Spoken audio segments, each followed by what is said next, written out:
My name is Paisley, and I grew up in a single-parent home. When I was a child, my dad passed away, so my mom raised me by herself. I never felt sad about having just one parent. Even though my mom was always busy, I admired her because she worked hard to keep the architecture firm she and my dad started running. I wanted to be like her, successful in my career. But one day, something happened that changed how I felt about her. My boyfriend, Matteo, is 3 years older than me. We met at a college party. His family is wealthy, and he got a job at a bank through his family's connections. He works as an elite banker. Since we started dating, he has been generous, giving me gifts and taking me to nice restaurants.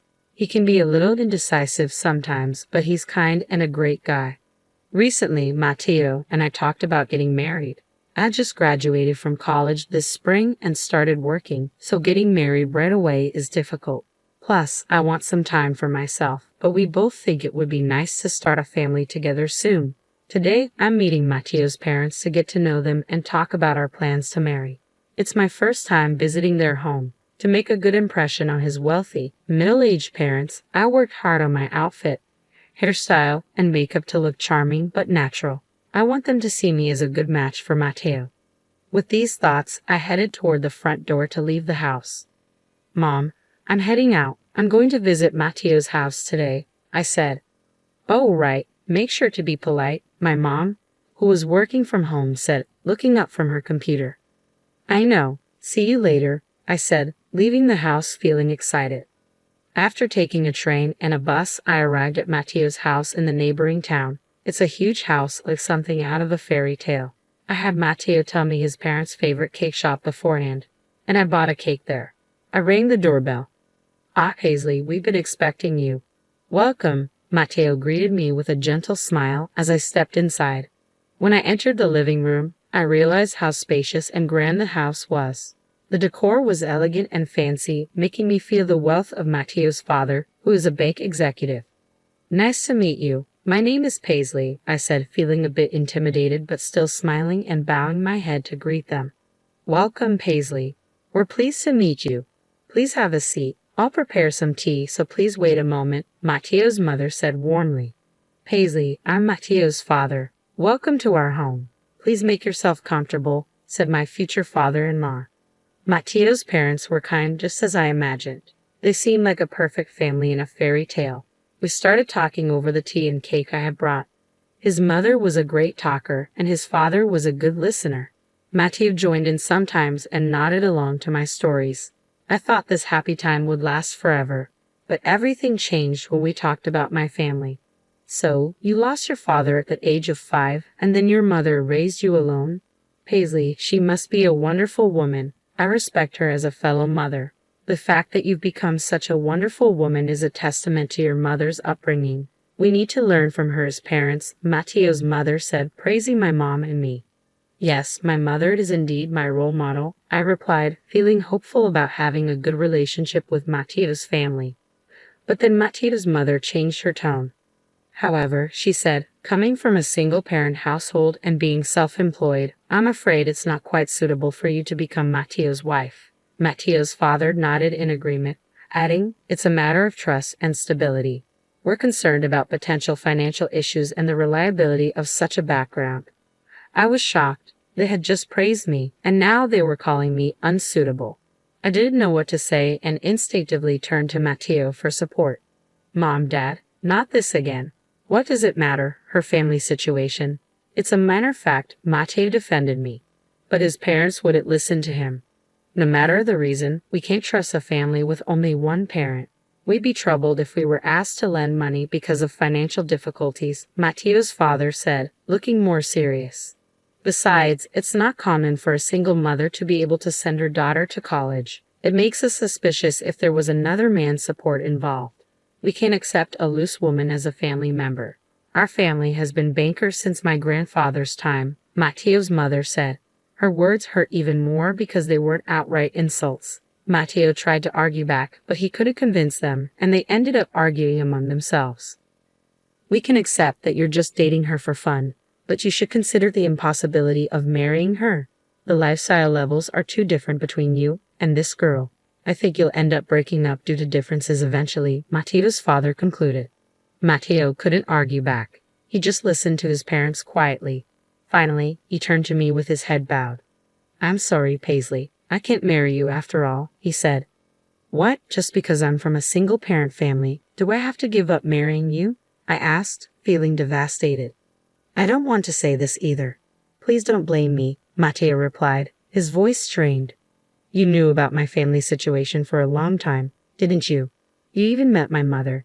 Do you also think that my family and I are unsuitable for your family? I asked, hoping he would disagree.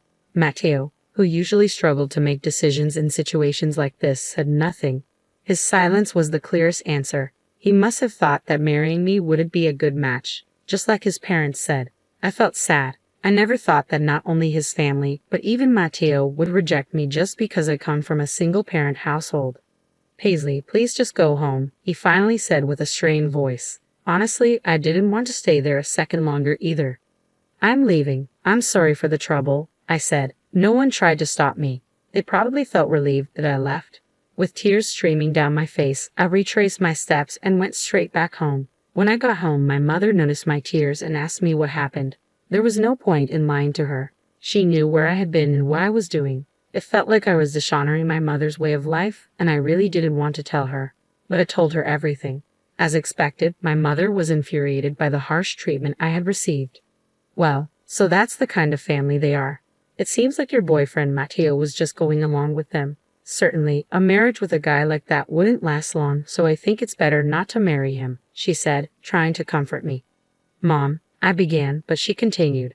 It must have been tough. You did well, my mom said. Even after hearing the terrible things that Matteo's family said about her, my mom still worried about me and hugged me. Then she asked, which bank does Matteo's father work for?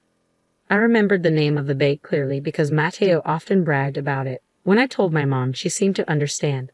Paisley, your mom might not earn a lot, and you don't have a father in the house. It's okay to feel unlucky about that, but remember, you should never feel embarrassed or inferior, she said.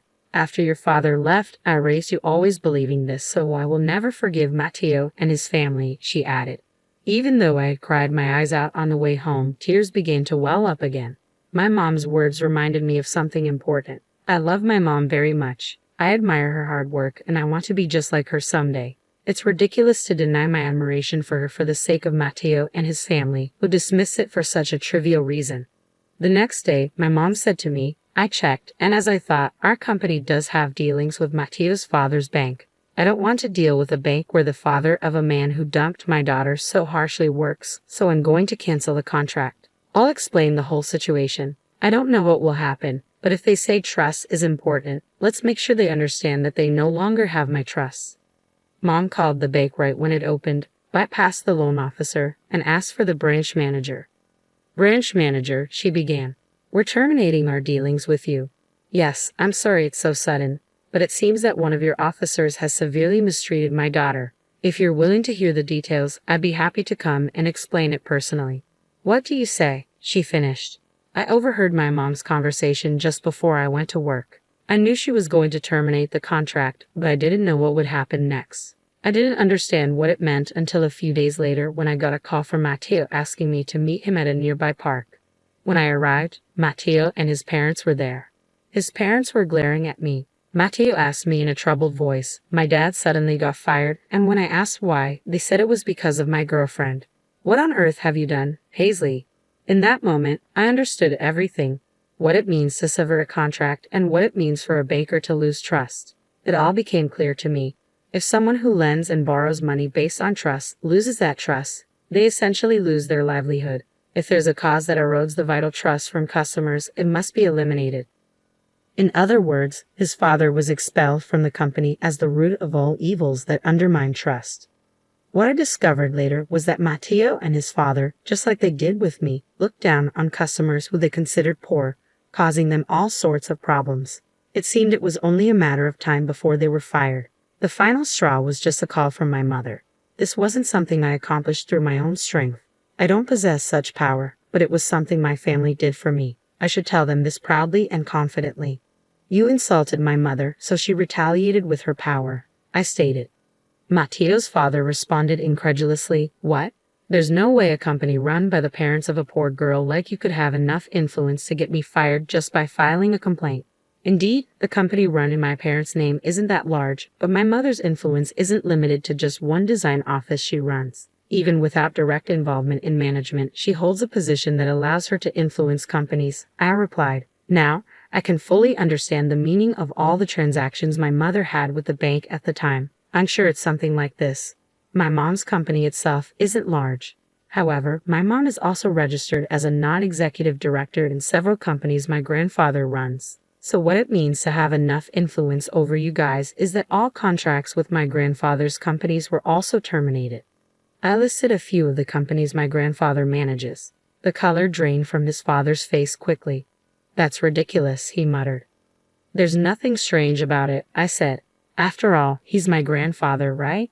Why would he want to deal with a bank that disrespected his granddaughter and daughter?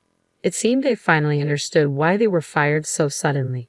Their attitude completely changed. They fell to their knees right there, pressing their foreheads to the ground and sobbing. Even with this spectacle in front of me, I could only think of them as pitiful.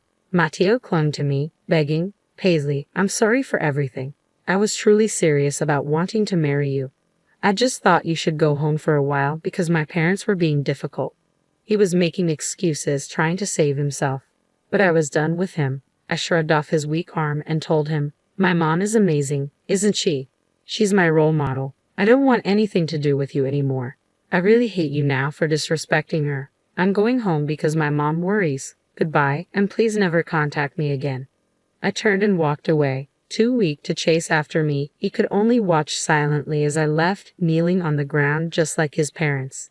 After that, his family, now unemployed, couldn't maintain their lifestyle. They started selling their cars and luxury goods one by one, and eventually they even had to sell their house. Hearing this from my mom and grandpa, who heard through the bank, I felt deep down that I dodged a bullet by not marrying him. He will likely continue to struggle with his pride and financial issues. I hoped he would learn to live within his means, and my mother and I laughed about it. As for me, I just started working. There are more things I can't do than things I can, but I've learned a lot from this experience. Of course, I want to be better at choosing a partner, but I also want to become stronger myself. My goal remains unchanged. I want to be a successful, strong working woman like my mother. To protect and support my family like she does, I want to work hard every day to become a strong woman.